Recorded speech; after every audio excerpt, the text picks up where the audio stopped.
Should the government ban water companies from making profits? I'd love your calls on this, especially if you think the companies deserve the money. It's reported the government is considering plans to force water firms in England to become not-for-profit or risk losing their contracts to competitors.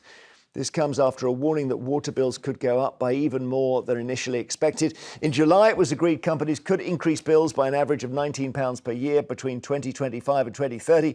They are demanding even more, so we may get an increase of 176 quid on our household bills.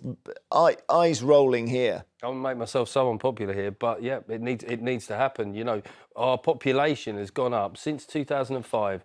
10 million people. Now, I don't want to be crass about it or gross, but if there's one thing that human beings do on a day-in, day-out basis is that we produce a lot of waste. So this has to happen. Where the money comes from, yeah, obviously the optics of bonuses and profits being made during this time. But I do think there's a lot of delusion going around about this, that we can bury our head in the sand. Well, we'll nationalise it. We'll still pay for it indirectly, or we'll remove bonuses, which are a tiny sliver of the overall money involved here. We just haven't done the work over a 20-year period. And look, how we dispose of waste and how we get water has got to be one of the most important things we pay for per month. So maybe we have to pay a bit more. I've sort of gone with the idea that their business model was to just give a rubbish service and pay the fines and pay their directors a lot of money. But is that too cynical of me?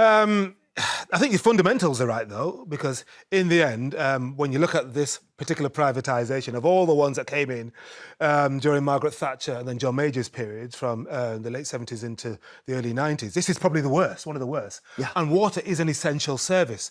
So how can it be that they have loaded up something like £60 billion worth of debts but taken 76 billion in terms of dividends, etc.? The money is not being reinvested into the infrastructure. So that's where I would depart with you. There's a reason for that. And the reason is they've got to pay shareholders dividends to get people to buy shares, which gives their business money that they can invest.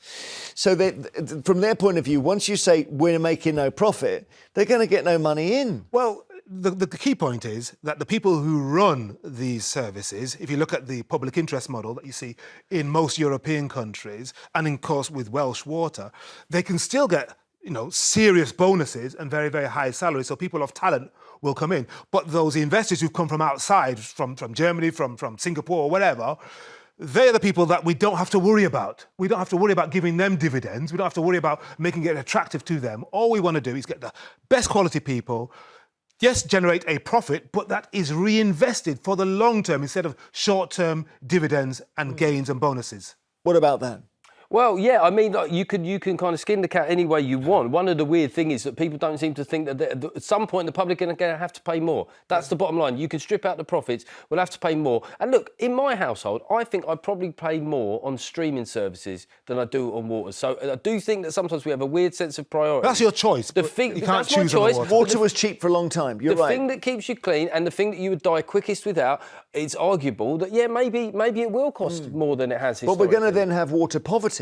We're going to have people who can't afford the water they're forced to pay for. Yeah. Well, hopefully there'll be a social tariff on that for people who are struggling. But the key thing is, if it's an essential service, why are we trying to make it attractive for, quotes, investors who are in it to make short-term gain, as opposed to the long-term infrastructure that we need, the long-term rebuilding? I mean, Keir Starmer's come in and said he wants to be a government for the long term, for a serious times. Well, you can show it now. Yeah.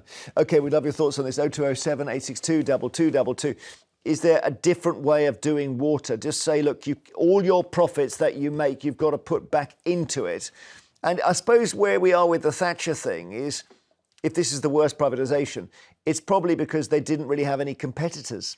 Yeah. So each water company, you had no one to compete against. And the whole point of privatisation was to get people competing. Martin's in Lincolnshire. Hi, Martin. Morning, Jeremy. We've got a great story about Lincolnshire later, that all your cab drivers are going to have to learn, or rather do a test in English. Learn English, yeah. Yeah, or learn English it for 70 years and have to relearn it, yeah. That's right. So you're not a cab driver yourself? No, farmer. OK, so what do you think of this? Tell the water companies, I'm sorry, the days of profit are over. Well, I think they should be renationalised, and you could do it at minimum cost, because every time they pollute, you fine them, and you keep fining them until either they clean up their act or until they run out of money. And then you can nationalise them at minimal cost. And some of the water companies, I think one down south of the Thames Water, Oh, has got 14 billion debts. yep, it's that- basically fallen over. Southwest balance- Water is terrible as well. But the thing So if you is that balance the debts, I if you was balance just the going to say, Martin, that even the government giving this signal today means that you're starting to get into a situation where shares in water companies aren't worth anything because you won't be able to sell them. And isn't that a bit dangerous?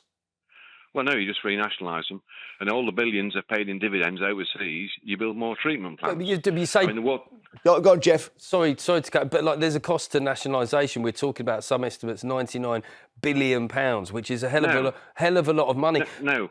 No? Okay. No, What do you think the cost is? No, take the debts off. Mm-hmm. That brings it down, and then you just keep finding them until they either clean up. You're talking about heavy heavy state, almost socialist type interventions, which at the moment Labour have got to create that impression that they're pro-business. I think that would rattle a lot of people and it would drive investment elsewhere. Thanks, Martin. Thanks so much. Yeah, because we had Network Rail, didn't we, where they said, OK, we're renationalising it. And the government, Labour, Blair government with, what was the name, Stephen Byers, got into such a thicket with that because the shareholders all said, wait, you've just destroyed our shares. You had no right to do that, and we need the money off you. Well, people think nationalisation is a zero-sum game. It might be the right thing, but let's acknowledge that there might be an indirect cost in terms of higher taxation. You can't just seize the shares. You have to pay for them. That's the problem. So, Sue in Wiltshire, hi. What do you think? I'm just disgusted with the whole thing. Yeah. Like I said to your lady on the phone, I was paying £35 a month last year. I live in sheltered accommodation in a bungalow. And then this year it went up to £43, and now I've just had a letter to say it's going up to £75.80 a month. Wow. So it's and doubled, I cannot doubled. afford that. Yeah. And it says it's for the sewerage and clean-up thing. Oh, hold on a minute. Aren't we polluting everything? Which company is that then, Sue? Wessex Water. Wessex. Well, I don't hear much about them. Southwest Water seem to be. It's all going on. It's all it's going off. Yeah, well, I think it's the shape of things to come. And you can't just say to them, well, I'll have bottled water from now or something, can you? I mean, obviously that'd be ridiculous anyway, it'd be so expensive, but there's no way out of it. Shower with bottled water. No, you can't. That was a silly suggestion. Thank you, Sue. Reese is in Powers. Hi, Reese. Yeah, good morning. Good morning. My point is that what should happen to the water companies? They should be nationalised. There's no other way of operating them properly.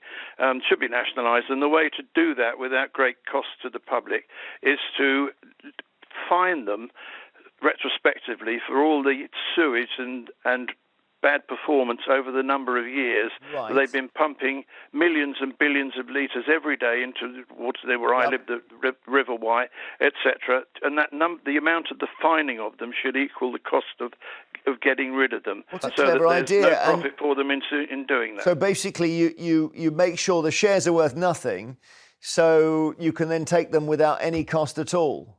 That's correct. Well, Sounds kind of illegal. that's twisted. Just conveniently making the value of the fines match the value of what it would cost to renationalise them. Thank you, Reese, because you might start to get a flight from other nationalised companies. That's the trouble. You get train investors say we're going to pull out, and I don't know. Or you might get better investment in trains and running them You properly. might do. Maybe they're going to nationalise everything. They need to crack on though. This takes a while. This stuff.